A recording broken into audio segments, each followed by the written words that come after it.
Bleach will never be good enough.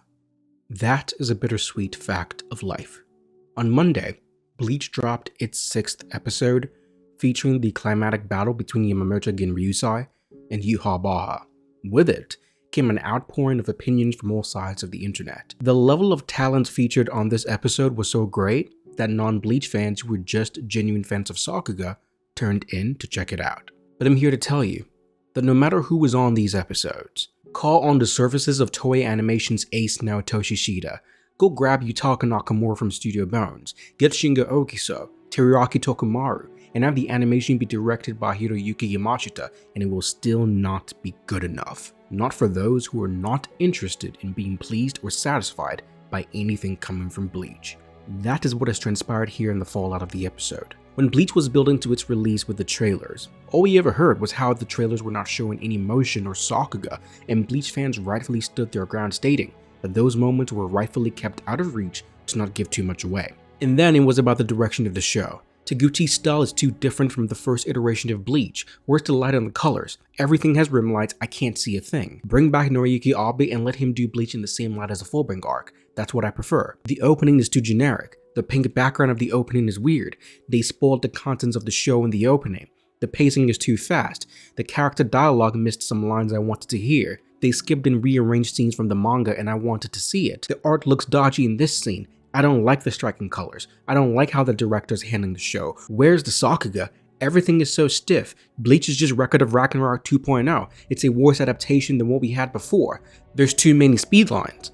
All of these opinions were being flung from one end of the community to the other. And then, episode 6 came along, and Taguchi sat down and storyboarded an absolutely gorgeous episode. The shot composition of the captains reacting to Yamamoto's flames is one of my favorites in the entire episode. He called on the incredibly talented Ryo Ohashi from Fire Force and had him bring his expert visual effects and CGI skill to Bleach's episode, being that fire was a huge part of it. He lays out the episode by switching periodically between the present and the past, the brighter lights of the present being chased away by the dark, fiery tone of the past. The clashing colors of the blue and red flames showcase the dueling opponents themselves. Saucelots of Castlevania comes in and graces Bleach with a beautifully animated sequence that sees Yamamoto and Yuha fight across the landscape of the Serete.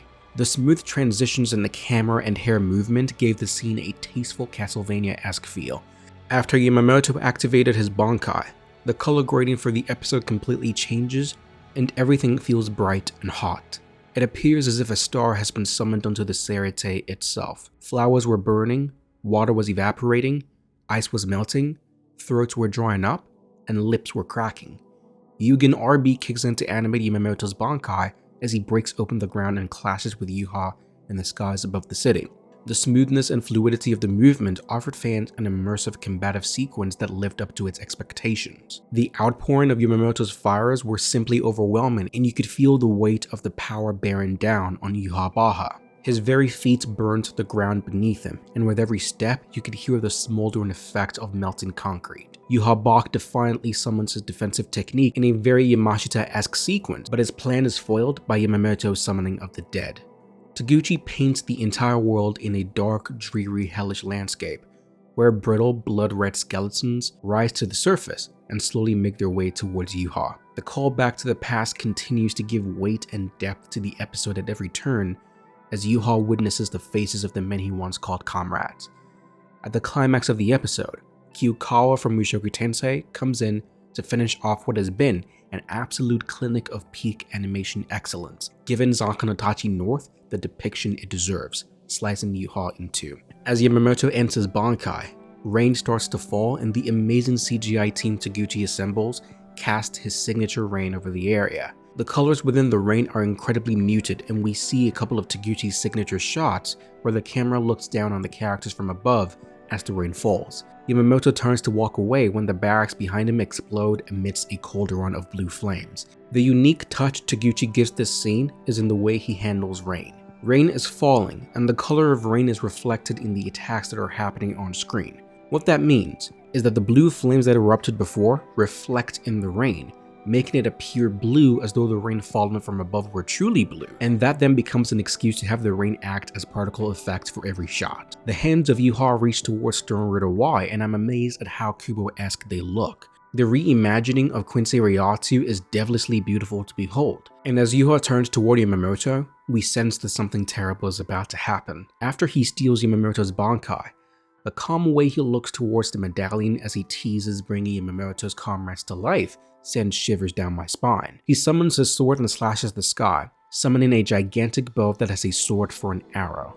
Yet again, the entire sky is painted blue as the rain falls. When his sword hits the ground, it causes a shockwave that pushes Yamamoto back, and the look on his face, the details in his scars, wrinkles, and overall edgy presentation tells a tale only a picture could convey. The compositing on screen as Yuha reaches for his sword looks simply divine, and the after-image effects as he swings his sword down are amazingly executed. Yamamoto looks on with a bleak expression and just lowers his sword a tiny bit. The shot of his foot on the ground looks so beautiful. The details and the ripples and the highlights of blue coming from Yuha's blade create a terrifyingly beautiful scene. Yuha's dark expression as he says goodbye is broken by the image of a Yamamoto with life fading from his eyes, and the episode ends with a beautiful manga interpretation of Yuha's swing. This was such an amazing episode. All the details I just described to you, all the good that they did, the time they spent, the key animators they hired who poured months of their life to bring this to fruition, all of that is simply not going to be enough for some people. Understand this, my dear viewer. It is not right to demand that everyone simply love everything or withhold their criticism, and I am in no way saying that is how we should view media. I do not believe in that way of thinking. You have a right to think whatever you want, and I'm not interested in the morality or legitimacy of the opinions flooding our community over Bleach. What I'm interested in are those that might make those statements influence their own enjoyment of an episode. All of you have watched the Bleach episodes. Did you question a decision? Did you question an interpretation? Good, you should. Can you not bring yourself to enjoy the Taguchi isms littered throughout a show you love and adore? Good.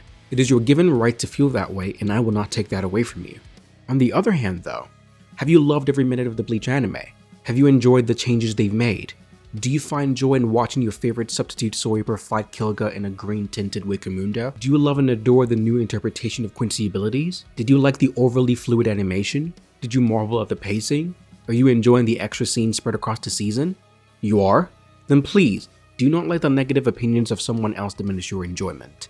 This is a fact you will be better off accepting. The Bleach 1000 Year Blood War anime will never, ever be enough for some people. The plot choices will never be satisfactory. The pacing will never be slow or fast enough. The character design consistency will never be consistent enough. The music will never be good enough. And the adaptation will never be faithful enough for some people. Someone, somewhere, with an audience and with a voice will not be satisfied. So please don't waste your precious time indulging in conversations that diminish your joy. We're not talking about opinions on worldview perspectives, morality, or choices that impact human life. We're talking about anime and if we like a show or not. You don't have to listen to the other side in the name of being objective, not if it's going to ruin your enjoyment, and not if you don't want to. The question when it comes to your enjoyment and appreciation of the Bleach anime is a subjective question, purely subjective. You don't have to be right, and you don't have to be wrong. It's a private, personal opinion you have about the show you took the time to watch. I don't care about those that hate the show, and to them I say, you deserve to have that opinion, and yeah, good for you, whatever. I care about helping protect the joy of those who are enjoying it. You are the ones I care about. Enjoying the Bleach anime is something you are experiencing for yourself. If it makes you happy and leaves you wanting more, then that is your joy to have. Cherish it, relish in it. It is yours to have.